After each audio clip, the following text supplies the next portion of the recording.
your spirit and believe God for it.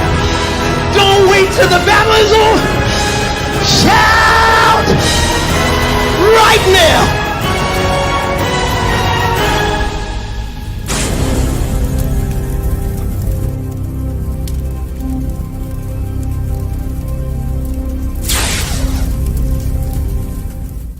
I don't know why I be shocked when I get on the scale and the scale say, you had apple pie and ice cream.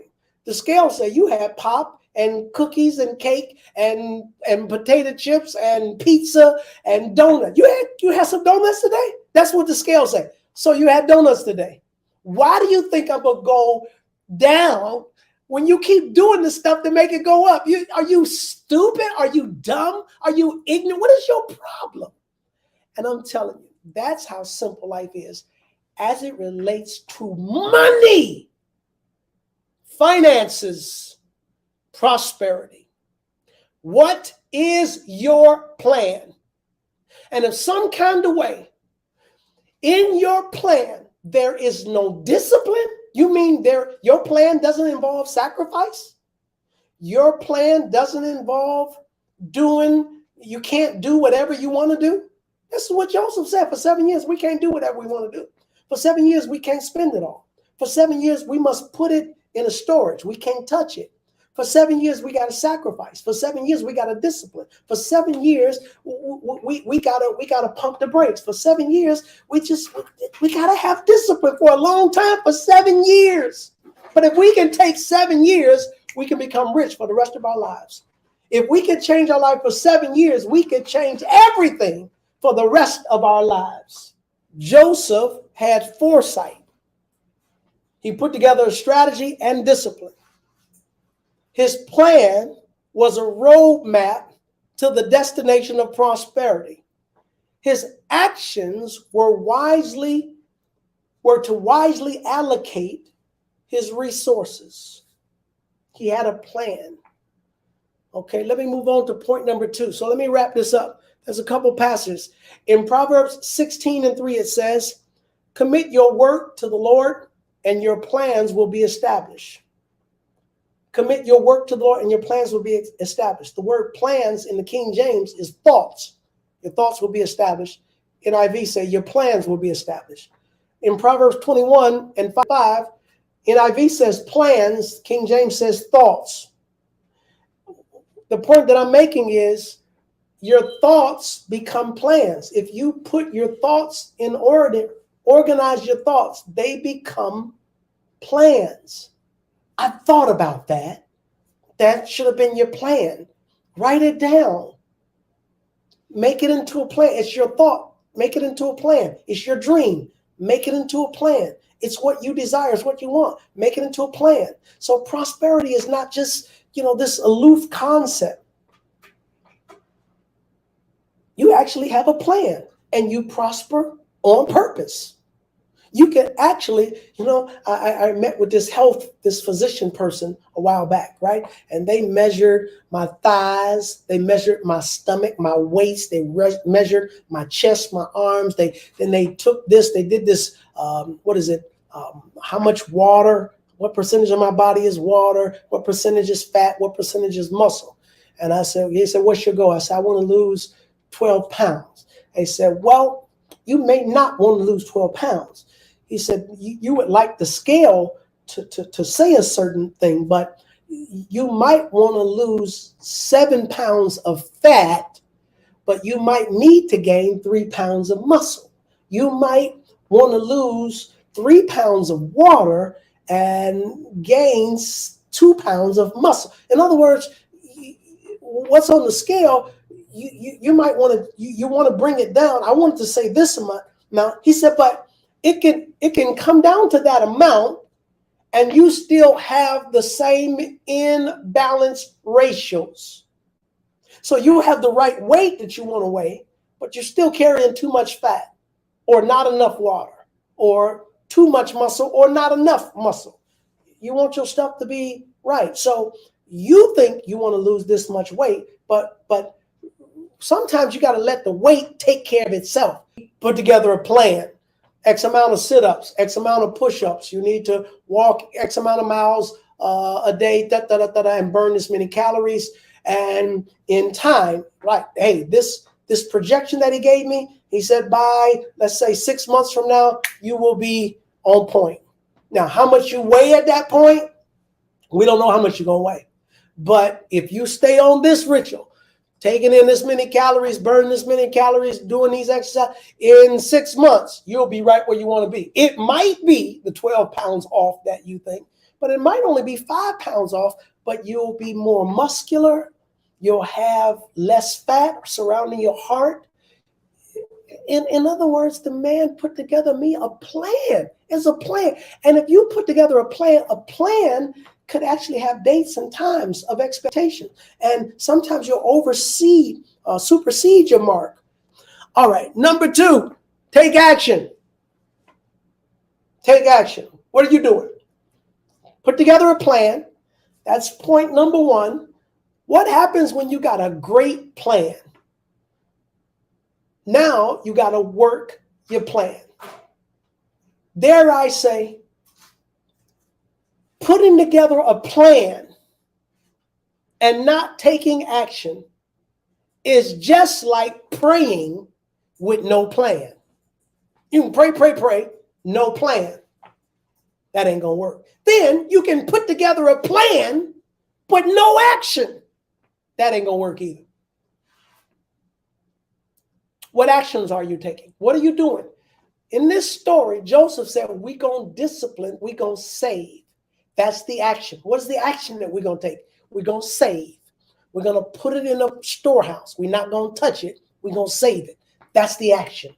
It's going to take discipline. It's going to take sacrifice. It's going to take hard work. But that's the action. What are your actions for prosperity and prosper on purpose? What are your actions? What are you doing to see this become a reality?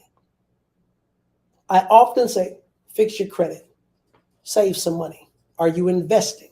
Are you paying off debt? What are you doing? What are you doing? I want to buy a house. Are you looking for houses? Are you actively looking? Are you actively looking for an apartment? Are you actively looking to move out of your mama's house? Are you actively looking for a car? Are you actively looking for a business? Are you actively looking for a job? Are you actively looking for educational opportunity? Are you actively looking for a mentor or a trainer or a coach or a program or something? Are you actively, and you know what I keep doing? I keep offering teaching and preaching. I offer Maximize Your Potential University. I write book after book after book. I'll preach and teach every day, Monday, Tuesday, Wednesday, Thursday, Friday. Amen to God. Sunday and Wednesday night, I'm doing everything I can do. Here's another video. Here is a megabyte. Here is a conference. Here is a this, that, and the other. And people just see everything that they need right in front of them and don't take action. They don't take it. They don't do nothing. They don't engage. It's right here for you, but they won't do nothing. It's like having a gym. I mean, y'all got a gym in your house. You got a gym in your house. So you got weights, so you didn't. If I buy this treadmill, so you got a treadmill. I got a bike, so you got a bike. You got a bike. What does that mean? You got a bike. You got weights. What does that mean? You got whatever. You go to the grocery store and buy all this junk, and then buy fruits and vegetables and healthy stuff. And you know the healthy stuff you just throw away after 3 months because you ain't used it. And it spoils after a week or 2 weeks. So what action are you taking? I want to pay off my debt, but you keep on going out charging up more stuff. What action are you taking? How about cut the credit cards up? What? Yeah, how about get rid of that crap? How about cancel your debt? How about bring your overhead down? What actions are you taking? All right, I'm at my time now. Lord have mercy. It says here in Ecclesiastes chapter 11, verse number 1, Betty Buchanan, here's your verse. Cast thy bread upon the waters, for thou shalt find it after many days. Give a portion to 7 and also to 8, for thou knowest not what evil shall be upon the earth. If the clouds be full of rain, they empty themselves upon the earth. And if the tree fall towards the south or towards the north, in the place where the tree falleth, there shall be. He that observeth the wind shall not sow, and he that regardeth the clouds shall not reap. As thou knowest, not what is the way of the Spirit, nor how the bones do grow in the womb of her that is with child. Even so thou knowest not the works of God, who maketh all things. So in the morning sow your seed, and in the evening withhold not thy hand. Sow your seed in the morning, sow it in the evening, because you don't know which one is going to prosper, either this or that, or whether they shall both be good. What he's saying here in Ecclesiastes chapter 11 is you got to have a lot of action, because sometimes you put all your what is it, apples in one basket, and it doesn't work. You got one plan. Maybe you need more than one plan. Maybe you need 1, 2, or 3 courses of action. You need to do this. You need a stream of income. Maybe you need 2 or 3 streams of income. I'm going to try this. This is going to work. Well, what if that don't work? You need to try this and that and this as it relates to your dream and your vision, because who knows what the Lord is going to bless. You need to invest in this. You need to invest in that. You need to put your energy in this. There's a balance to this teaching, which has to do with one thing and multiple things. The balance is the one thing has to relate to your goal. The overall goal should be, your eye should be single with your goal and your focus. But the way to get there, you say you're leaving where you are and you're going to the movie theater. There are a number of ways you can go to get there, but the goal is the movie theater. The goal is not the ice cream shop. The goal is not the mall. The goal is the movie theater. Now, you can go down this street or you can go down that street. There are several ways. Well, what do you do if you go this way and the street is blocked off? You're going to make some adjustments. This is the action that you're taking. So how about you're on your way and the road is closed off? Do you cry? Do you go back home? What if you get a flat on the way? Do you say it's over? I'm not going to do it? What happens if there's a lot of traffic this way? I mean, what is your action? So what do? I'm going to go another way. I'm going to change my tire. I'm going to make some adjustments. I'm going to backtrack. What happens if you go and you left your money at home? I'm going to go back and get my money. I may have to get there a little later, whatever. I may have to reschedule, but I'm not going to turn from my destination. What is my action? What are you going to do? If you regard the sky, you will not sow. If you're looking for the perfect conditions to do what it is you want to do, you'll never do it. Oh, I'm telling you, that's what Ecclesiastes 11 is saying. There are a lot of people saying, I'm going to move here, and they're waiting for everything to be perfect. That's why they don't move, because I'm going to get married. So they wait for everything to get perfect. That's why they don't get married. I'm going to go to school. So they wait for everything to get perfect. So they're going to go to school. If you wait for the conditions to be optimal, if you wait for everything to line up, you will not get it done. It's time for us to worship the Lord with our tithe. 10% of everything we receive belongs to God, and we are obedient to His word. Remember, giving is a form of worship. It's time for us to worship our Savior with our tithe and offering. Remember, every seed brings forth a harvest. Begin your gifting today. Don't forget to check out our website at ekcministries.org and submit your 1-minute GPS video. Let's work together to guide people to salvation. As mature believers, we minister from our location.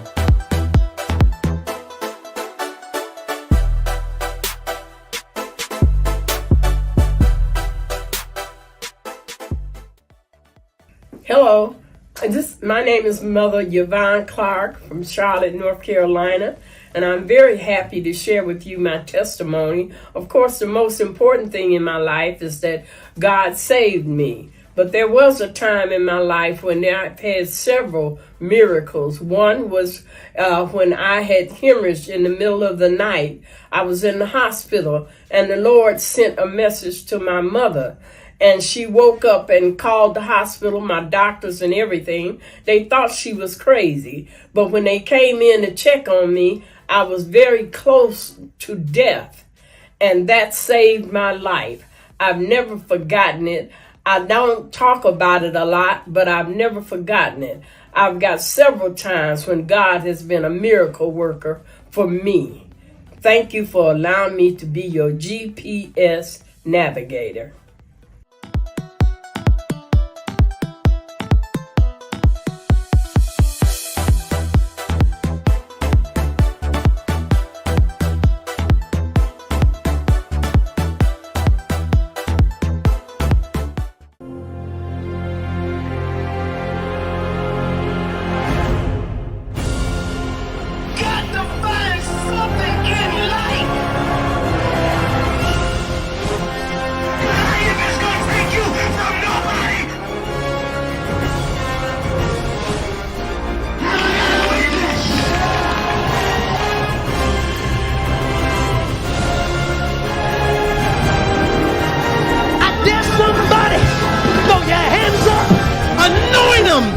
Fill them with your spirit. And believe God for it. Don't wait till the battle is over. Shout right now.